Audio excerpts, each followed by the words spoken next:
Hi friends, you're watching Cricket with Raghuram. If it was batting issues for India on day one, it was bowling issues on second day. India were in a commanding position at stumps on day one, with England struggling after losing 3 wickets. That too, the important wicket of Joe Root. India should have dominated the scenario from that particular point on the second day. Just what Indian bowlers had to do was pick 2 or 3 early wickets and pressurize England batsmen and get them all out as quickly as possible, take that very good substantial lead of 40, 50 or 60 runs and then bat well, add more runs to that particular lead and try to win the match. That was the formula actually, but India totally lost the plot on day 2.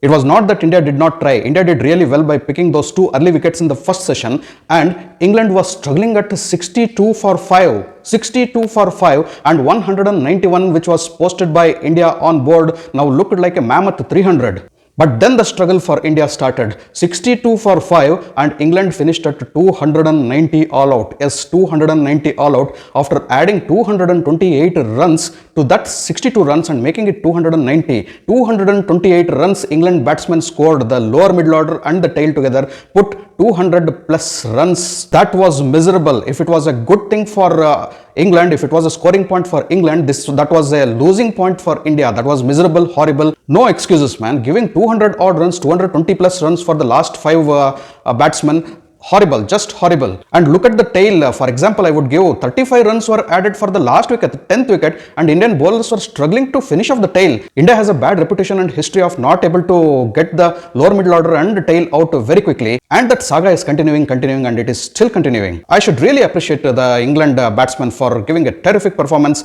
especially the lower middle order and the tail, for taking the responsibility after losing 5 wickets very early. They showed how the lower middle order and the tail should contribute. It is not that India has not done that in the past. But in the last couple of matches, Indian batting looked disaster. No contributions. Even from the top order, Leopard, lower middle order and also the tail. Top order also no contribution at all. Hats off to gritty innings by Pope, who got 80 runs. In fact, 81 runs. And Chris Woakes did the rest of the job. He got a very good 50, just like he batted just like our Shardul Thakur and got those vital 50 runs at the end. And guess what? Along with the tailenders, he could make those 50 runs. Of course, a part of his partnership was with Pope. Bairstow, Mullen and Ali. I should also appreciate these 3 batsmen for chipping in with very, very useful 30 plus runs to the total. Overall, the gritty innings by Pope and Woakes, along with useful contributions by the other mentioned batsmen, it made it possible for England to reach the 290 score. That is what I call it as responsibility. That is what I call it as maturity. That is what taking the game ahead in spite of losing most of your batsmen, most of your recognized batsmen without much runs on the board. That is exactly what India needs to do. Umesh Yadav was the most successful bowler for India with 3 wickets, while Jasprit Bumrah and Jadeja took 2 wickets each. Shardul Thakur and Siraj, I think they got a wicket each. They got the wickets, but how quickly could they end the England innings? That wasn't possible. Wickets definitely don't count here. And one positive thing is India went to stumps with 43, I think 43 or 42 for no loss. I think 43 no loss. England had got 99 runs lead over India's total, and India went to stumps at 43 for no loss. That was commendable. No loss was commendable.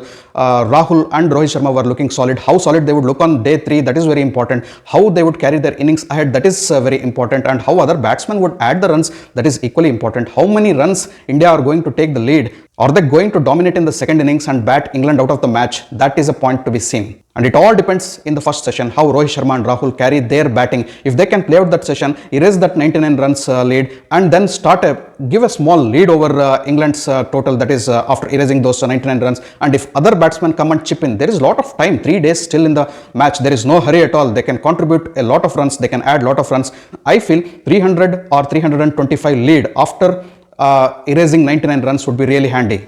It is an uphill task and I will be very keen to see if India can put that 425 runs on board. Minus 99 is what England will get to chase. If it is at least 300 and if India can bowl well, it is India's match. But seeing the form of Indian batsmen in this match and in the previous match, I doubt it. I wish, but I doubt. If India can pull off this match and win this match, hats off to them. But for time being, I see that it is England's match only. Still, 99 is not a small lead. It is a big lead. It is a big damn lead. And still the match is in England's side. What character Indian team displays today will be very, very important. That is on day 3. That will be very, very important. Fingers crossed. Thanks for watching my video. If you allowed my video, kindly like, share and subscribe to my channel. I'll catch up with you all in my next video with the day 3 analysis of the Oval Test. Until then, do take care. Goodbye. Namaste.